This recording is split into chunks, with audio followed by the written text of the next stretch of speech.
I'm old enough now where, I was the Huynh Trưởng when these kids were in. Appreciate you guys do this for the younger Huynh Trưởng, like giving a lot of good information for them. I wasn't really a good PE student back then. I would say I repeated Jessica 3 times.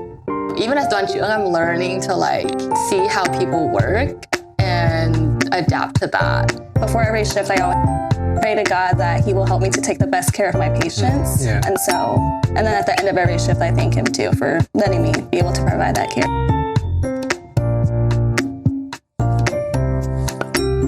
Welcome to the HT Show podcast.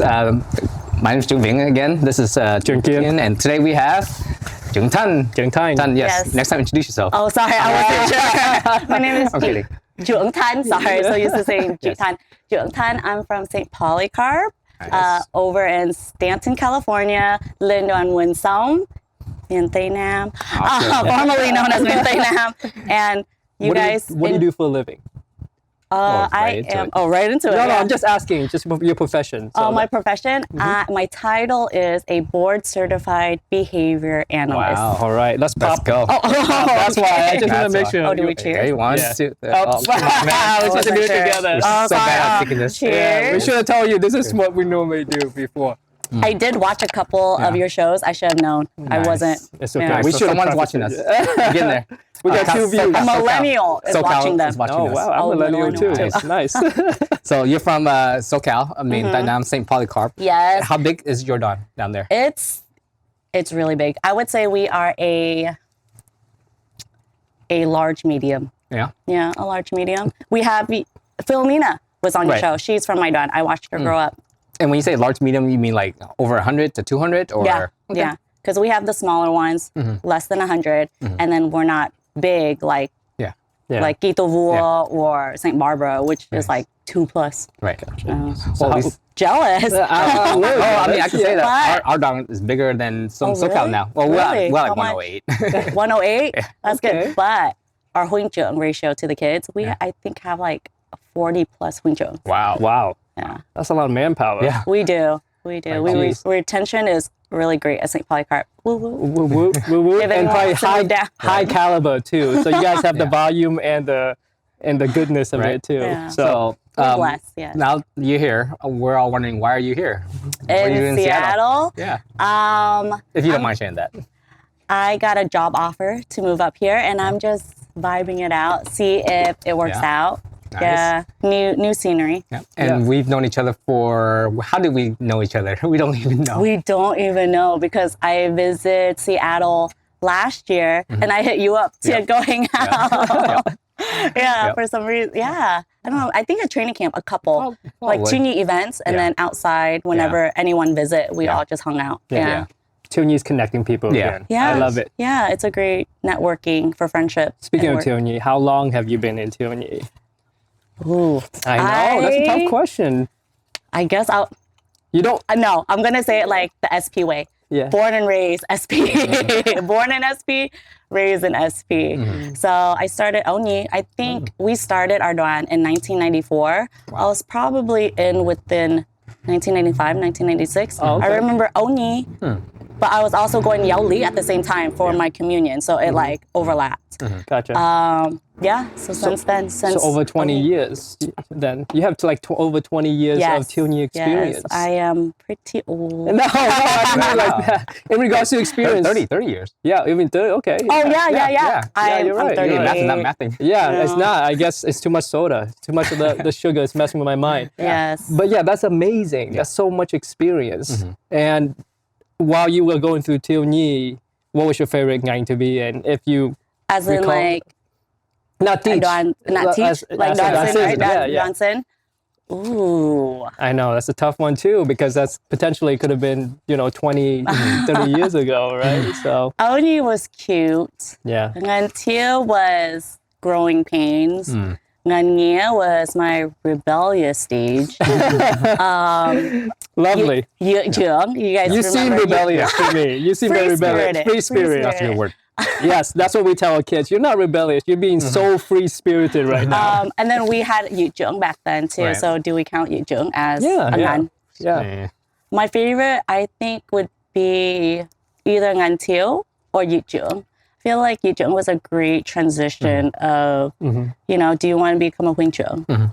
But you're not kids anymore. Yeah. And I feel like with Hip C, they're still kids. You know, they're not that Huynh Trưởng level. Yeah. How do you feel about them getting rid of Huynh Trưởng? How do I feel about it? I didn't understand it, but the older I am now, I do understand like the logistics, the legal of it. Sure. Yeah. Because, you know, once you're Huynh Trưởng, you can teach, you can still, you don't have to go to cấp 1. It's not required. You know, once you're, was it Hip C, Chân Thanh, right? Is that how you say it? Yeah. That's my Vietnamese bad. Yeah. No, it's great. That's like, it's a requirement, right? And I do appreciate that requirement. Yeah. You know? Why did you like Thiếu Nhi then? Because you mentioned you like Huynh Trưởng and then you also like Ngan Thiếu? Ngan Oh, Thiếu. I love Ngan Thiếu. I don't know, maybe just because like, you know, you're no longer a baby, you know, but you have like a sense of responsibility, like that role model, like baby responsibilities. Is that where you met a lot of your fraternity friends? I think that's when I don't want to say form cliquish, Sure. but you form like common interests and you want to just hang out with those who have common interests. That makes a and lot you of sense. see, Yeah. And you see like Huynh Trưởng in a different way too. Yeah. You know, once you build friendships based on common interests, you build Huynh Trưởng relationship based on common interests. I see them more of like, oh, she's so cool, instead of like, only like, oh, she's so amazing because she's wearing red. Right. Maybe you should put me in Thiếu Nhi Ngan Thiếu next time. I love Ngan Thiếu. Cool too. As Huynh Trưởng, like, I love Ngan Thiếu. I always gravitate back to Ngan Thiếu. So that's your favorite Ngan to teach then? To teach, because they're still a baby, but at the same time, they're pushing back a little bit, but you can still have that control, right? As Ngan Nghia is kind of like, oh, you have an ego now. I don't know how to coach you through this. I struggle with Ngan Thiếu for sure, or Ngan Nghia for sure. Yeah. And then now you're also a huấn luyện viên now, right? Yes, I'm just a huấn luyện viên. Just one stripe. No, more than all of us. More color than us. Can you tell us how that process was going from Huynh Trưởng cấp 3 to huấn luyện viên sơ cấp? Cấp 3, or like at least you know maybe just talk about the process of becoming a huấn luyện viên itself. Oh, it was stressful. Yeah. Oh my gosh, I thought cấp 2 was stressful, but man, doing stuff for a huấn luyện viên sơ cấp when you're just like you talking about like the pre-camp stuff or the camp? I don't remember the pre-camp stuff. Yeah. I feel like the post-camp stuff was really stressful. That's when, you know, you're doing the work. You see if it's like for you. During the pre-assignments for Suck Up, I just remember just doing it, right? Just doing it, submitting in, you get graded. But afterwards, after the camp, teaching, making sure the content, the delivery, keeping them attending, you know, it's a lot. Yeah. It's a lot. They keep saying, I remember at Sinai, they kept saying like, practice what you preach. Don't be a hypocrite, you know, because once you put on that purple scarf, you have to really live it. Sống ngày thân thể. Even though cấp 1 and cấp 2, you know, sống ngày thân thể, you know, but I feel like it's so surface level in a way because you're just dipping your toes in, right? So it's just beginning your practice. But once you're a huấn luyện viên, it's like you swim, you practice. Now it's like you should be breathing it. It should be a habit now. I think as Huynh Trưởng, we can almost fake it till you make it with like if you're teaching Ngan Nghia or Ngan Hip C, you can sống ngày thân thể and kind of fake it, right? Ngan, really? No, I think that Ngan Ao you can fake it till you make it. I think I can still fake it in some sense, right? But I'm not up to the level where I'm religiously following it, right? I do it more to be pragmatic and it fits my lifestyle, so I do it and then I teach the kids that. But once you're at the level you are and you're teaching Huynh Trưởng, other Huynh Trưởng it should about be a habit. You should be breathing. It's nothing. It's completely different because Huynh Trưởng will see right through that even more than the Hip C, right? So that is such a crazy but level to be in. we forget that we're also human. You know, life comes in the way, and like we should hold space for each other. Of like, no, if priests can do it, you know, sitting and listening to confession and still treating you with compassion, we have to do that to ourselves too and one another. So was there someone that was there someone or something that pushed you to be a huấn luyện viên then? Because it sounds very difficult to get to. Or was it just the next level for you to step you're like, this is my road? next. I think that I just thought, oh, so many of my friends are going. from Linh Đoàn Nguồn Sống. Let's just do it. Let's just do it. Yeah. That's what I was thinking. Like all my training camps, I went because all my friends were going. So Right. just That's go. I think it helps. You know, Yeah, you don't want to go by having yourself, friends, right? So you want to go. Like I think same thing with our Dawn. At one point, one year we had like 8-9 people going to Cup High just because all the rest of them were going. Right. Otherwise, it's super hard to get one person to go. Yeah, just recently, St. Polycarp, 2 weeks ago, we sent 17 kids for Cup Mode. Wow. They wait for one another. Yeah. Actually, we have one Hiệp sĩ trưởng thành in our class this year, in our Dawn this year, who's going to wait until next year just because she doesn't want to, because she wants to wait for her other friends. Yeah. When you have that team, that sense of community to like motivate you and teach, to go with you, it feels good. Do you have a favorite moment at camp, or any camp? Which one? Oh, I have so many moments. Or like, what's the best thing you like love about camp? Is it hunting nước tin, or is it Which camp? Are you talking about like camp? Like not camp, but are you talking about like your own Dawn camp, or are you talking about like training camps? Let's start with Dawn camp. I think that's more fun for the most part. Well, that's a lot because she's been to a lot of camps. You're right. There's a ton. You might be able to ask me that because I haven't been to a lot of camps. Oh, really? Yeah. So. Oh, okay. Like training camps or which camps? I haven't been to a lot of camps in general. Let's start with Dawn camp. Yeah. Okay. Yeah. As a Huynh Trưởng, right? Yeah. When I was a kid, I hated hunting nước tin. Yeah. Because it was just like late at night. I'm tired. Yeah. It's dark. It's cold. And some of the stuff the Huynh Trưởng used to let us do, set up. Like why would you put a matu in poop? Why? That's a bit much. Yeah, that's a bit much. But it's like a funny story now. Banite just stopped that right away. So. No, but now we look back, it's just so funny, you know? Yeah. But as a kid, I really love just in hot games, that team bonding, you know, that team spirit.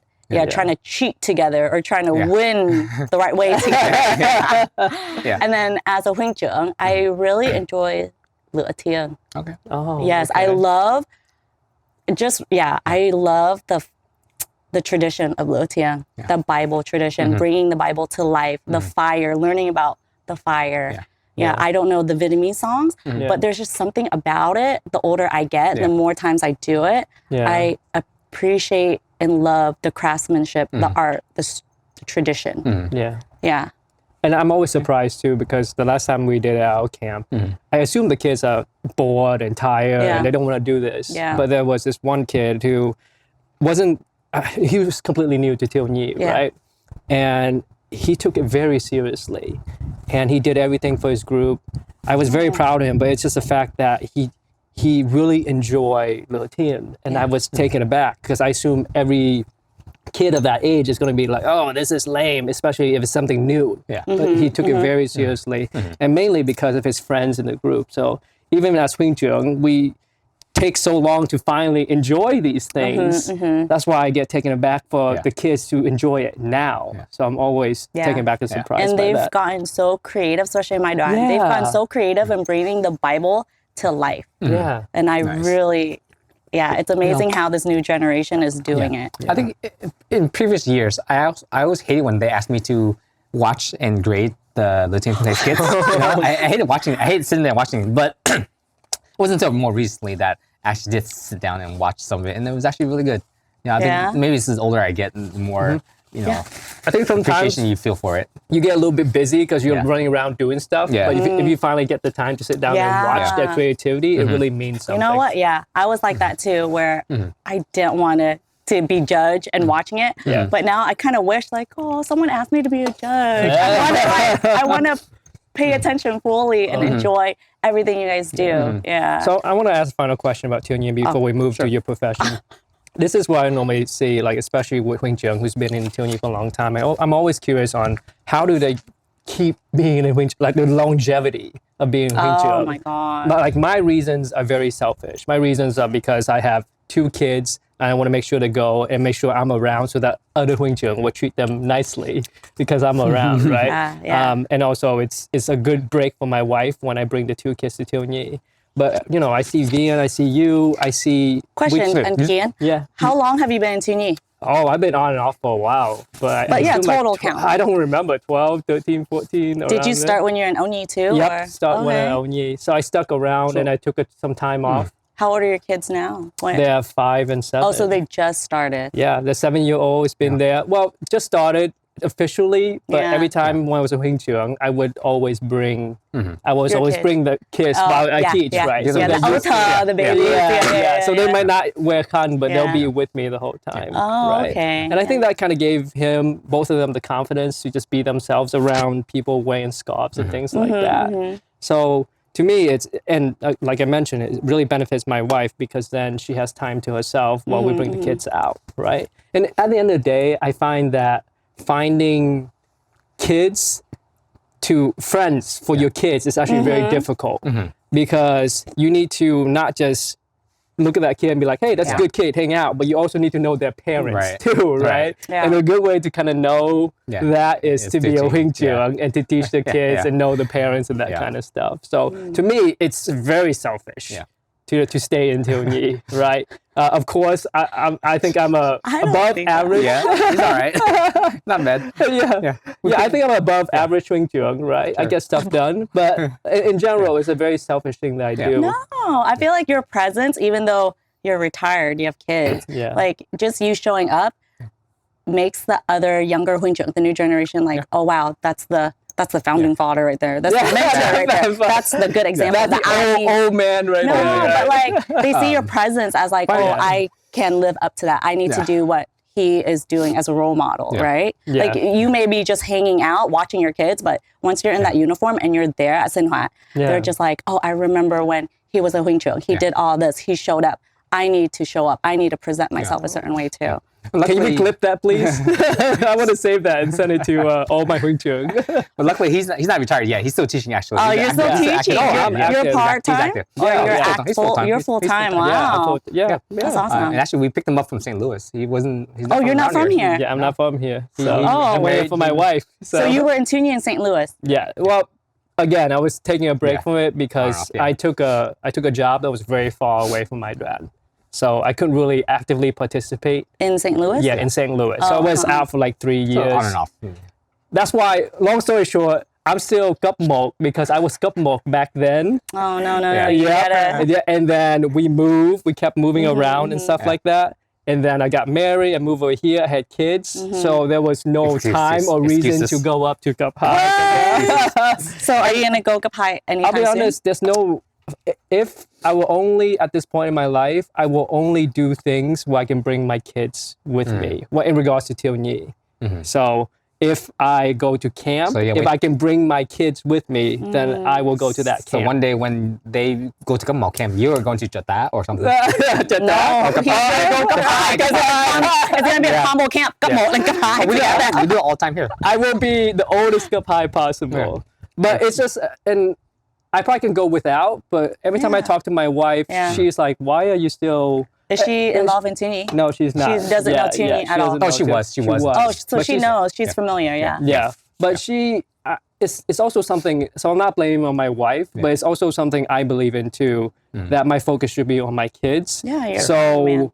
If I, even when I talk to her and I say, hey, I want to go to this retreat, Huynh Trưởng, kind of bring it back, and she's like, why are you going? You're 38-year-old. You're It's just 38 too? Cheers, I'm not 38. How old you are. you have to tell her. 38-year-old young. And she said, why are you going to these kind of camps and stuff like that? It's just a bunch of little kids there. And to be honest with you, I just don't really connect with people who are younger than me at this point, right? So unless my kids are there with me, I honestly don't go. So, but yeah. So I'm just curious, how do people who you're on a very high level, like both you and V and positions? Position in Thiếu Nhi. How do you? That's number one, you get to that level and you keep staying that level. Let's ask Vin That forces us to stay. Let's ask Vin first. I want to hear his answer. Yeah. No, newly married now. It's gonna. You're gonna continue with all this TNT stuff? You might Oh not. yeah, no. Now that my wife is joining Thiếu Nhi, she's about to go to Cấp một camp in a couple of weeks now. Oh, awesome. And Labor Day weekend here. Thiếu Nhi has always been part of my life. I've taken maybe a short break here and there, but I've always been around, and I've always had different roles in Thiếu Nhi, whether or not I was good for it. people stop electing me. You do what you can. And most of my friends are in there now, so you kind of build a community around it, and so it's hard to leave. In a way, it's hard to leave it now. You have roots now. Yeah. Especially your wife being it too. Yeah. No, I really can't quit. Yeah. You have to have a baby. Yeah. That's the see. excuse We'll right see. there. I doubt he will quit. Yeah. Even with the baby? yeah. But I definitely will try. I definitely have to slow down a little bit. Right now, my focus is first working on my new marriage now, and then focusing on our daughter now because I still have a 2-year term here. You just got elected? Yeah. Oh, so you haven't even started up until yet. 2020. I have. We went through a weird transition period, but until 2027, basically summer 2027. So 2 more years. I do want to give us minor advice, which I normally don't, but I think as you get kids, it's always good to go into non-leadership roles. Oh, yeah. I think that, that's how I kept the longevity. Yeah. It's like, it's things, I'm never going to, I've never done it, whatever, right? Burned out. fast. Yeah, you'll for get sure. burned out because it takes up a lot of time, right? So Yeah, so definitely appreciate people who do those and have kids because that's And it's also, insane. you gotta push the new generation to step that too, up. yeah. Yeah. They have a lot of ideas and they're very creative. So I'm really glad for my dad, like our 17 kids that just went right now, and we still have like 20 kids from last year. Like they're so creative, and I'm just kind of like, you don't need me anymore. You know, I show up just to be a presence. You know, and if I'm there, they seek advice or whatever. But like at the end of the day, I'm just I feel useless sometimes. Sometimes it's like you have to think if you're not there, what's gonna happen? Nothing. It's fine. Yeah, it is fine. Yeah, It'll be we fine. build that foundation for them, and they can just carry. We just have Exactly. have you thought about teaching a ngành besides ngành thiếu, like an older ngành like HIPC, where Oh my your gosh. wisdom will be taken more deeply? I was Huynh Trưởng for HIPC 1 year. Yeah. Oh my gosh, that was the worst. Not the worst. It was just so scary because I wasn't voted in. It was a weird situation, and I was just they needed someone. And I just remember that cohort that year, there was just a lot of pushback. The kid, a lot of free-spirited kids. I love that word again. That word again. A lot of free spirit. Well, did any of them become Huynh Trưởng now? That's a tough question. That is a tough question because probably just one. Yeah. The reason I ask One or that two, is that's another reason for my longevity because I teach older kids. So I feel like, it's especially for me, like the longer you've been in something, you sooner or later you want to pass on your wisdom, right? And that's what you're doing as one lesbian. You're passing on your wisdom. That's probably one of the reasons why you're still in Thiếu Nhi, because you have all this wisdom and you have an outlet to pass it on, right? Even though you're showing up every week and they're stopping by, Huynh Trưởng has stopped by and asked you a question, but huấn luyện viên is allowed a specific place and time to pass that on. I don't have that. But my way of passing it on is, of course, to the HIPC or NYC. So, and I assume that's the same reason why you're staying around, right? So I have niece and nephew that's in Thiếu Nhi too. So sometimes when I'm at home, I have nothing to do. I'm like, oh, let's go to Sinh Hoạt. Let's go hang out with my niece and nephew, check in. And that's when, like, you know, I check in with the other Huynh Trưởng, the younger generation, and we catch up, you know, and that's where they ask questions and I get that like fuel back in my fire. Like, oh, why did I like skip last week? I should just show up. Like, this is fun. Like just reconnecting, catching up with them. It's always, even when I wasn't so active, I would always come to Sinh Hoạt anyways, just to be there, and it's always good to be there and then hang out. let's move on to your profession because I feel like it's been 30 minutes, almost 40 for sure. minutes already. And normally plenty of time. No rush, you guys. I want to get to know you guys as well. It's so weird because we normally don't have Ask a the guest questions. that asks us back. Yeah. So that's why Vian and I are kind of like, we don't know how to You're good. You know what? It's good content. No, we're just so surprised. And I was like, we're going to talk about me and my kids? Oh, yeah. That's why I'm like stuttering sometimes. So it's like, oh, good. But I feel weird. I'm the only one eating here. Yeah, This is from Washington. yeah, well, This is a Washington banh mi. yes. It's not like OC. And also, this is Rainier cherries. This is one Rainier cherries. So you I'll can eat try the that. banh mi, Yeah. see if it's the same. You know what we asshole. need to do? We actually need to check these videos and see if the writing is actually influencing the We haven't the checked sound. that yet. Yeah. We'll find out. We've recorded like 3 episodes now with us eating, and we haven't checked it yet. We're not sure it's a good idea or not. Oh, okay. So- Never mind. No, go ahead, You're good. please. So your profession, can you just give it just give the name again, and then just tell us what kind of schooling do you need to be in this profession? My title is a Board-Certified Behavior Analyst. I work specifically with families, children, individuals with autism. We use applied behavior analysis, basically behavior change. If you see a negative behavior like hitting and you don't want him to hit, and you want them to use their words, we come in and we find programs and strategies for him to, instead of hitting you, use his words. Nice. Are you on a more management side of it, or are you like actively in with the kids? Sometimes both. I feel like it's more management level now, admin level, the leadership, right? And then I always compare my job as like Huynh Trưởng and Thiếu Nhi, you know? Yeah. So Huynh Trưởng is me, basically, right? Yeah. The BCBA. And then, oh no, not the Huynh Trưởng, the Huấn luyện viên. Yeah. And then the Huynh Trưởng are the red scarf, you guys, and you guys are working with the kids. Gotcha. Yeah, that's how I think Since of you it. said you're board certified, did you have to get board certified over in Washington too if you were to accept this job? No, it's nationwide, Oh, national. national. Yeah, Oh, nice. yeah. So I took a 4th edition board test. Right now they're on the 6th edition. Supposedly it's harder. Yeah. Yeah, I got lucky. I met the cut, so I didn't have to take the newer and extra classes and more internship hours. Yeah. But yeah, it was pretty tricky. I failed my first time. I passed the second time. Nice. Yeah. Well, so what made you want to go into this field? Was it? Oh, ABA or I started And you say ABA is again, applied behavior analysis. Okay, just it's making a sure. science. It's Yeah. a behavior therapy science. I graduated with psychology. I wanted to be an MFT, Yeah. Which is? licensed marriage family therapist. Okay. But I didn't like how many hours I need to do my internship. Yeah. And I didn't like the schooling, 2 to 3 years. I was young. I just wanted like something fast. Yeah. Yeah. So I was thinking, SPED teacher, special education teacher, like Philomena. Yeah. So I was trying to do that. I So you passed, didn't have a teaching degree. You had a No. psychology degree. yes, Okay, my BA. got it. And then I passed my CBES test Yeah. for California. And that's to give you a certificate to sub teach. And then okay. I was in my program doing my postdoc and the credentialing for a SPED teacher.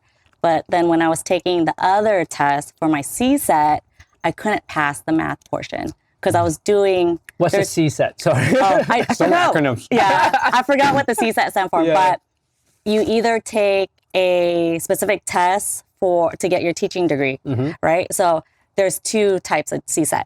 Either the higher education, so you specialize in science, history, English, or math. Or you do elementary CSET, where it's like all the subject combined. So special ed teacher at the time, their credential is special. You can either take the single subject or the multi-subject. Yeah.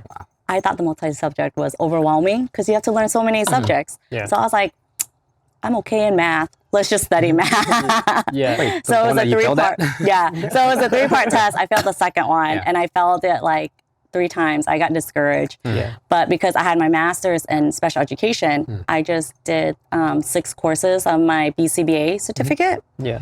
and my 1,500 internship hours. So you have to have a master's. You have to have a master degree if you want to do ABA. So it doesn't matter now what kind of master's you get. Before, back in 2019, you have to have a specific master's, like psychology, sociology, education. Which makes sense to me, right? Right. So now they open it where if you're a master's in business, What? you can take those 8 courses, Yeah. do your 2,000, 3,000 hours, That is a lot of hours. Yeah. That is a lot of Yeah. hours. Yeah. and then take your boards. Okay, Yeah, gotcha. yeah. So that's good because I thought it's like, wow, it doesn't seem like you have Yeah. any background in business. It doesn't make any sense Yeah. to do ABA, right? So, is your path a normal path to get to this level, or was it like a step back when you had a psychology degree, but then you went into teaching? Is that normal? That can happen? Because I assume you would take a teaching degree, right, to Right. get into teaching, but you took a psychology degree. Oh, That's yeah. your bachelor, and then you decide to do teaching. Yeah, because I wanted to become an MFT, a licensed right, marriage right. family Yeah, yeah. therapist. That makes So sense. That a makes sense. master's in clinical psychology Yeah. to do the MFT, but I didn't. So I went back to get a master's in special education. Yeah, wanting to become a teacher because it was supposed to be a dual. It was supposed to be a master's and a credential. Yeah. But because I was just not passing the CSET in math, Yeah. I was just so discouraged. So this is quite the long journey then. It was. So I was a BT, an aide, a behavior therapist Yeah. for about 7-8 years, just being very wishy-washy, which masters I wanted to do or what career I wanted to choose. Yeah. And then, by the time I was like 28, 29, I was like, dude, I'm going to be 30. I just need to do something. Right. I can't be a BT. A BT doesn't make a lot of money, Behavioral right? therapist? Yeah, behavior therapist. So I sucked it up and I was just like, let's just get my BCBA. Right. And it was so easy. I enjoyed the 6 Really? additional classes. I was working at the time as a mid-tier supervisor, a parent at trainer. So I got my hours while I was working as well. Oh, that's great. Yeah, kind of like pharmacy tech, right? Or Yeah. a pharmacy intern. Yeah, They get yeah, their hours as well while they're working. Yeah. So it was really fun. And it was like second nature to me. I really enjoy just being of service to like the parents who just want their life to be a little easier. I see it as, how can I help you make your life easier? And a lot of my clients at the time were all Vietnamese too. Oh, okay. So I felt like it was home. You know what I mean? Now that, do you ever Like- go to like people's my- houses and Yeah, I was home based. So all my therapy sessions were all at the home. shoot? I have I have cousins in California that have 2 little girls, twin girls who have autism, and they get speech therapy and some other behavioral therapy as well in house. I was like, would that Yeah, like be life skills. Yeah. That's what my thing is. Like, I'm not here to tell you how to do ABA, you know, like behavior science. I'm here to like help you, throw in some suggestion to make life easier. I had one client who went to the same church I went to. And like, it was so cute. We just practiced for parent training. We practiced going to church and sitting there. Because the dad was like, he can't sit here for a Vietnamese mass, Yeah. because it's too long. I was like, okay, well, let's just practice. And we would sit there and be like, okay, làm dấu. We just sit there and we made it fun. Yeah.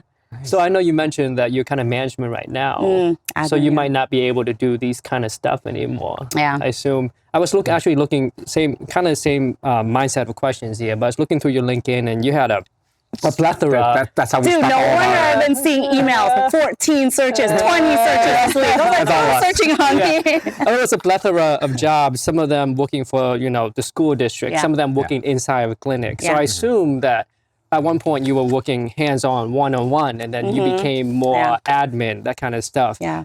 What do you feel like you enjoy the most? I assume it has to be the one-on-one, or do you prefer I working do. on big programs and I- pushing it out?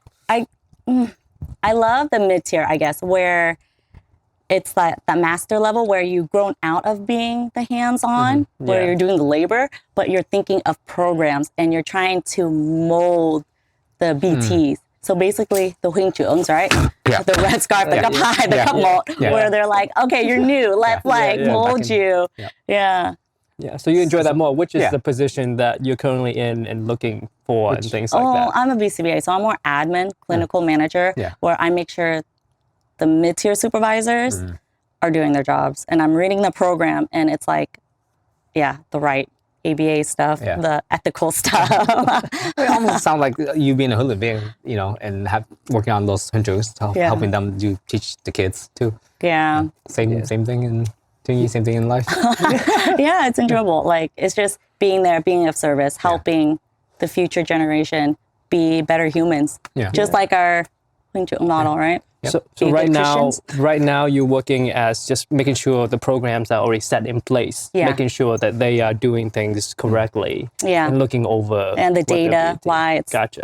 why they're not meeting their goals. What can we do to help them meet goals? Gotcha. In the Yeah. past, did you start any new programs or anything like that? Because that's what you mentioned to me, that that's what you're passionate about, starting new programs, starting things and pushing it out, testing it, and seeing the data coming back. I Yeah. mean, it's literally in your profession. But was there anything in the past that in your previous jobs that there was a program that you created and you pushed it out and you saw the results and it came back? Ooh. Or it might not been. It I don't might remember. not been. It's so many. Yeah. Never. I'm sorry, I shouldn't have asked that question. I think the best one of it was definitely. I feel like this is an interview question Oh, too, no. right? I feel bad. I love anything that has to do with daily living skills. Right now, we're teaching a kid to know his mom's phone number, and I feel like he just memorized it. Yeah. Right. He doesn't know it. He just says the number. Right. Right. So I saw him last week, and I was like, so and so. Yeah. Tell me your mom's phone number, but don't tell me. Push it in this phone right here. Yeah. And he looked at the phone, and he was just like, you know, I'm just like, you telling me? No, you need to do it, because what if in real life you're lost? Yeah. You know, and you need to call your mom. To make that number in your mind connect to a phone. That's It's Yeah, completely you different. can't, because you're not going to go to a person and be like, you know, can you type in my mom's phone number? Yeah. You don't even like to talk to people. Yeah. Yeah. So it was really cute to see him like look at me and look at his BT and was like 714 29. And I'm like, that's great, but let's punch it in. Yeah. So like we're working on that right now, and it's just so cute because like, you know, you see that glow in him, like that joy, like, I know my mom's phone number. You test me, I got 100%. But now it's like, oh, now it's like being transferred, and he's like freaking out. He feel like he's failing. But then once we like gave him a model, instruct him, he was doing it. He's like 714. That's great. Now press it. 714. And I was just like, there it is. That's like, you know, life skills, human skills that you need. You're not a robot. Don't tell me your number. I love it because when you're talking about your profession, you're speaking about like really one-on-one. I know you're at like mid-tier level of admin or upper level. I'm just taking a guess. I'm taking a guess. Clinical manager. Come on, okay. Higher level. Well, I assume a CEO is like upper management, right? So mid-tier management is how I see it. But at that level, everything. Anytime I ask you about what you're passionate about, it goes back to the one-on-one interaction. That's what it seems like. And I was wondering, I mean, there's got to be one-on-one interaction in Thiếu Nhi too. Yeah. Right? I mean, I enjoy also training the new staff. Like if they're 21, they just graduated college and they're looking for a job. Yeah. You know, and they're trying to see if ABA is for them. Sometimes it's hard. They go to the interviews and they're like, I love working with kids. There's, you know, I love teaching them new skills. And once they get thrown into a classroom with special needs and they're getting hit, spit, and cuss at, they're just like, whoa. Yeah. But there are good seeds where like they have that patient and they see me doing it or another staff and they're like, you know, they like it. There's joy in it and they see the progress. You know, they get hooked. Yeah. And I love that. If you can't stay in ABA, that's fine. As long as you do something else in the field, like speech, OT. Yeah. So it's teaching. You interviewed up here recently. I assume that was a while ago before you came up here. Oh, yeah. Like before. How's the salary level? Is it comparable to California or is it I think it's a lot lower? same. Oh, well, they offered me kind of the same, but I've used Google and Chat GPT to see. And Washington pays a little less than Orange County or California. Well, that makes sense. That makes sense. Right. It's cheaper to live. Slightly cheaper. Slightly It's cheaper. not that much cheaper. The same. It's not that much cheaper. Maybe you're looking at really nice houses. So what would push you over to accept something here? Let's say, job aside, what would make you want to come up here? He's trying to do some behavioral health on you. Yeah, I don't know. Well, some you need psychology. support at your đoàn. That's why you need a Huynh Trưởng or what? I always think more are not going to say no. You need a huấn luyện viên at your đoàn. Yes, I do. Yes, we do actually. We have What great would kids. make me? I don't know. I think it has to be the pay. Yeah. That's fair. Yeah. And then, you know, I don't have anyone here. No like core friends. No family. Yeah. So Make it's some hard friends up making here. friends as an adult. It is. Yeah. Yeah, I completely agree. I think you're doing this podcast. This is the only reason I have a friend. This is my friend right so here. I was so happy and like so appreciative that, you know, you reach out to Tim Un, right? Yeah. And like she quickly was like, oh yeah, I got a spot for you. Like that Thiếu Nhi hospitality. I love that. So just going back to your profession really quick, what would be, like, tell me a perfect day right now in your profession. Oh, my perfect day. Your perfect day, where you're feeling accomplished. And I assume it's You're going to be bombarded with either one-on-one sessions or staff issues or program issues. Let's see. Yeah. Perfect day. No staff calling out sick. That's definitely mid-management issues right there. Students showing on time. No parents complaining like my kid has scratches on them. Like it's natural. Kids are gonna, have bruises, scratches on them. Yeah. Reports are due. Everyone put in their data on time. The graph looks nice, not missing any goals. Yeah. And at the end of the day, no meetings, no incident reports, no one getting hurt. And then the kids learning something maybe. Oh yeah, you see like someone's learning a new word, manding or asking for something instead of throwing. Yeah. Or spitting at you. Yeah. Sounds like a perfect day to me. And at the end of the day, you'll probably feel tired and accomplished, right? I think that's one of the things that we all look for. We want to feel like we've done something. Yeah.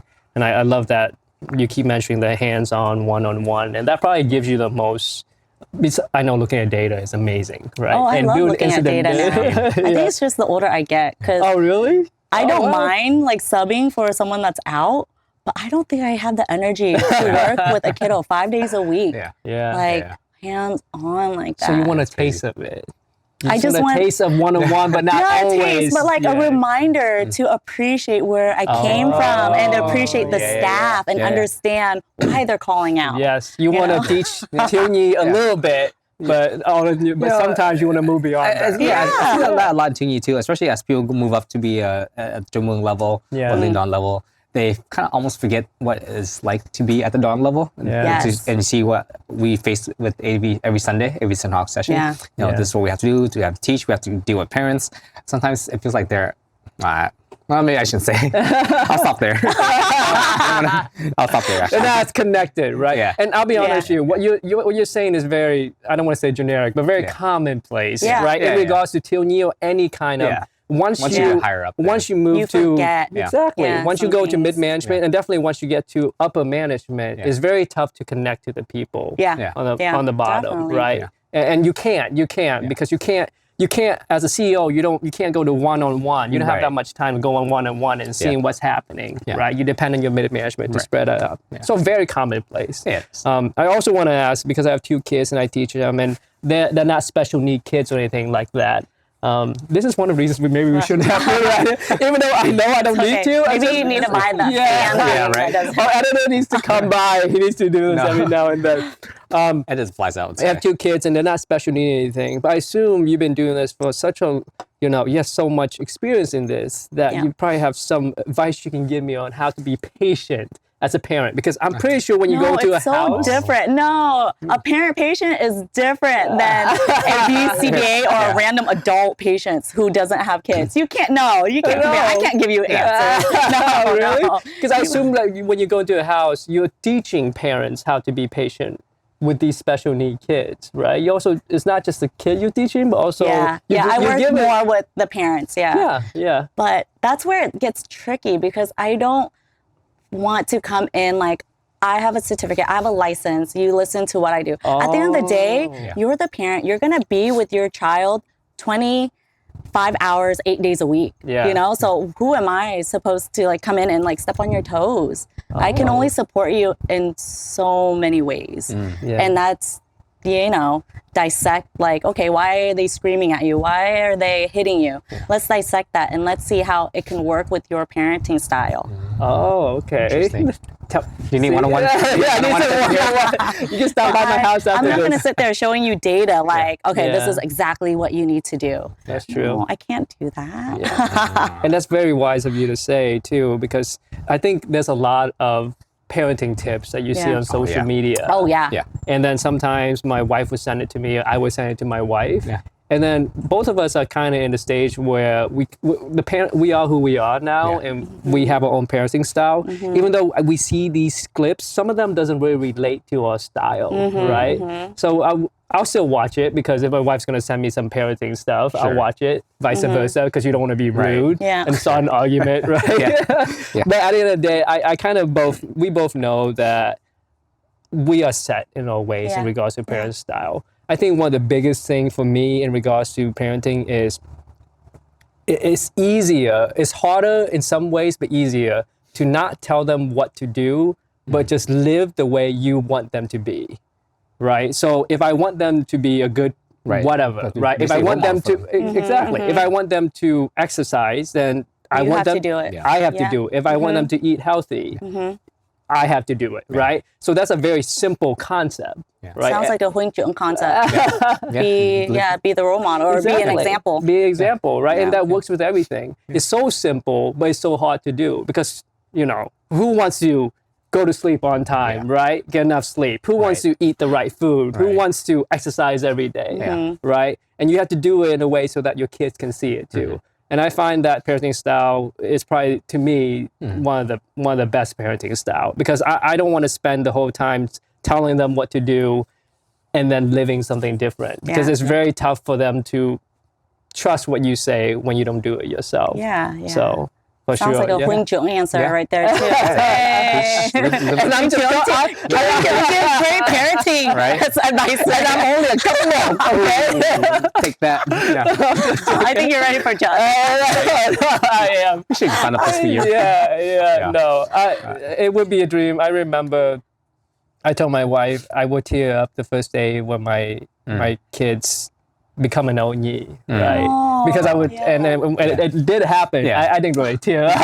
Oh no! What a great milestone! I'm waiting for that day too. It'll be good. It'll be good. Oh my gosh! I just finished. The kids finished their gut mold a couple weeks ago, and one of the girls, she came up to me and gave me a big hug. She's like, "Jitan, thank you for everything. This camp was so easy. I remember when you were my Huynh Trưởng and Onyi, and I'm like." Well, it is time to have babies right now, so you can teach them because I can't be here for the next. I need to come up to tell me that. So you probably had some decent amount of those experience. It has to be a big deal, right? To see. I think VN is starting to experience that when you're seeing Onyi kids. Like we've had a few now. Yeah, we've had quite a few. But that's probably one of the biggest reasons that we stick around, right? To see the kids that we taught. Like we've had a couple of our guests have been Onyi to Huynh Trưởng now, like Michael and. They've both been Aonis and our dogs until now. Crazy. They've been on the podcast now. To me, that's a very big deal. Full circle. Yeah, it is. It's full circle, like you said. Now it's even a bigger, fuller circle because your kid's in there now. We'll do them on one day. And now you're Huynh Trưởng. Your little Onyi kids are teaching your kids. That's amazing. 20 years from now, I'll have my kids on this podcast and they'll take over. How about that? That'd be great. I think it's... we normally have a final question, which is, if someone wanted to be where you are right now, if a Huynh Trưởng comes up to you, or a Hipsi or Yesi, be like, hey, I want to do your profession. What do I need to do now? You know, what's the first thing I need to do now to get to where you are? Oh, how old is the... Let's say 18. Just about to go into college. Going into college? About to go to college, high school, trying to figure out what they want to do, right? I would say... Don't do psychology and then switch to teaching degree. No, I would say find a BT position because BT jobs are in high demand because there's a high turnover rate. And I would just say, Behavioral health therapist. What's the educational requirement for that? For a behavior therapist, it varies. Some companies would like someone that has the college degree or is in college. Others, they're just like, oh, you work with kids? Okay. Not even like early childhood development kind of thing? Yeah, but I would say if you want to try it, definitely try it in home, in clinic, and also in school, just to see like if it's for you, ABA, or you might, get to interact with like a SPED teacher and you think teaching is a better route. Or if you collaborate with a speech pathologist and you're like, I'd rather do speech instead. Because I've had a couple of BTs where they don't go the ABA route and they end up being like a SPED teacher or a speech therapist or an OT, occupational therapist. I can't say it. But like they still work with the population autism. They just do a different thing, and it's amazing just to see their growth, their route. Okay, good to know. That's a great answer. So we appreciate you stopping by. Thank you so much. Thank you for having me. I know it's very... I know, the whole time I've been distracted. Edit those out. Wait, but what, besides your kids, what else for your reason to stay in TNTT? if your kids wasn't there, would you stay in TNT? Oh, more questions to myself. Yeah. What if your kids are like, no, Dad, I don't want to be in TNT? Yeah. Well, I have 4 pillars, and this 4-pillar concept is from real estate, but also it's from other stuff too. But I have 4 main pillars, and most of my decision needs to benefit at least 2 or 3 of those pillars. So the first pillar is myself, second pillar is my wife, third pillar is my kids. So for now, they don't get separate pillars. 2 of them gets 1 pillar. Fourth pillar is real estate, half real estate and half job, right? Half of my pharmacist job and half real estate. So I do things that benefits at least 3 of those. Thiếu Nhi benefits my wife because she has time to herself. My kids, my kids, my kids, obviously, nepotism. Myself, because it does give me a degree of, my wife thinks I'm a robot, but at the end of the day, I still need human interaction. Social skills. Yeah, social skills, and also be able to pass on some wisdom, right? Especially teaching the older kids. Yeah. It does benefit, so far, real estate a little bit, because some Huynh Trưởng, especially from this podcast, that does real estate. And it hasn't benefit pharmacy, but some people have asked me about pharmacy in general. Yeah. So it does meet a lot of those parameters. And most of my decisions in life will benefit that. And that's one of the reasons I don't go to camp. Because when you go to training camps or just any camp where Any it's just events? me, because that's only one. Yeah. That's only one. It only benefits me. It does not benefit my kids in any way, right? And it actually is a detriment to my kid and my wife, because then my wife's at home with my kids all by themselves, right? And sooner or later, your wife doesn't really, she's fine with it because she trusts my judgment and she trusts what I do, and she knows I'm above average father and above average everything in my life. But sooner or later, you will sense that why is this grown man who has a family leaving all the time, right? If I'm consistently leaving by myself to go to do all this Thiếu Nhi stuff, sooner or later, it's like, why are you doing this? You forget that your main purpose in life now is your family, right? So there's a huge undertone of that, which I completely agree with, right? Yeah. And that's why everything I do, if it doesn't involve at least 2 of those, I don't do it. And I think it has guided me pretty well, so. Fair enough. I think it's worked differently for other people. I think we've definitely seen that other way around too, where they focus a lot on TNT for some other purpose, and it, wherever works out for them. And their family is supportive, and they show up at camp too. Yeah. If only One my day. wife show up at camp, then We'll get her back go. one day. Yeah, if you have to be at that, then I'll go with it. Yeah, just go with her. I will go with her. Okay. I'll go with her. My Linda, and we have like young Huynh Trưởng going with their parents to back camp. Yeah, they don't need to be 30 plus. They can just go. That's fine. Just do the pre-assignments and post-assignment, and you're good to go. You don't need to tongue up, Just be that example. I feel the pressure from too high level. I'm not having anything. I would love to go to that camp too. Up here, Labor Day weekend. If I go to that camp myself and with my wife, I would definitely do it because I think it would be a great bonding experience with her. It would. Sure. Oh my gosh. So that's not a bad thing. Have you guys talked about that? My wife is really a homebody, so I know what she likes. She just likes to stay home, which is surprising because she didn't used to be when we were. I was in your state with his wife back then. But she didn't. She used to be more social, socially active back then. Yeah. Well, she was dating phase. That's true too.